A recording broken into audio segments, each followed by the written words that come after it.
సరే అది వారి సమస్య అనుకోండి, నేను దాని జోలికి వెళ్ళదలుచుకోలేదు.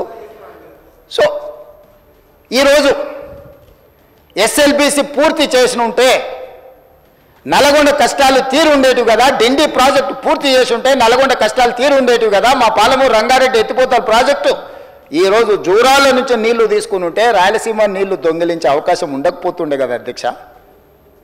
ఈరోజు కృష్ణా నదిలో మొత్తం ప్రాజెక్టుల మీద వివరాలు తీయండి అధ్యక్ష.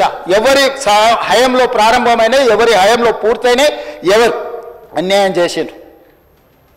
పెద్దలు చంద్రశేఖరరావు గారిని రమ్మని ఉండే అధ్యక్ష, తమరైన వ్యక్తిగతంగా మాట్లాడండి. వారు ఏ రోజు వస్తారో వారి సభలో ఉన్నప్పుడే కృష్ణానది జలాల మీద చర్చ పెడతాము.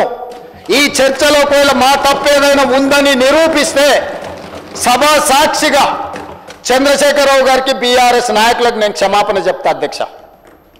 ఇది నా సవాల్ అధ్యక్ష చంద్రశేఖరరావు గారికి. సవినయంగా నేను చంద్రశేఖరరావు గారికి సవాలు విసురుతున్నా. కృష్ణా పరివాహక ప్రాంతంలో కృష్ణానది జలాలలో ఈరోజు తెలంగాణకు శాశ్వతంగా అన్యాయం జరిగింది చంద్రశేఖరరావు గారి హయంలో, లెక్కలతో సహా నిరూపించడానికి నేను మా మంత్రి ఉత్తమ్ కుమార్ రెడ్డి గారు సిద్ధంగా ఉన్నాం అధ్యక్ష. వాళ్ళ సంతకాలు పెట్టొచ్చు, వాళ్ళ అఫిడవిట్లు వేసి రాయలసీమ లిఫ్ట్ ఇరిగేషన్ ప్రారంభించి 2020లో ఆంధ్రప్రదేశ్ ముఖ్యమంత్రి జగన్మోహన్ రెడ్డి గారిని ప్రగతి భవన్కు పిలిపించి పంచపక్ష ప్రమాణాలు పెట్టి రాయలసీమ లిఫ్ట్ ఇరిగేషన్ జీవో మొత్తం రాయలసీమలో ఈరోజు పోతిరెడ్డిపాడు కావచ్చు, మాల్యాల కావచ్చు, లేకపోతే ముచ్చుమరి కావచ్చు, రాయలసీమ లిఫ్ట్ ఇరిగేషన్ కావచ్చు, ఇవన్నీ కలిసి శ్రీశైలం బ్యాక్ వాటర్స్ నుంచి పర్ డే 10 TMC, ప్రతిరోజు 10 TMCలు 60 రోజులు మనకు వర్షాలు వచ్చినప్పుడు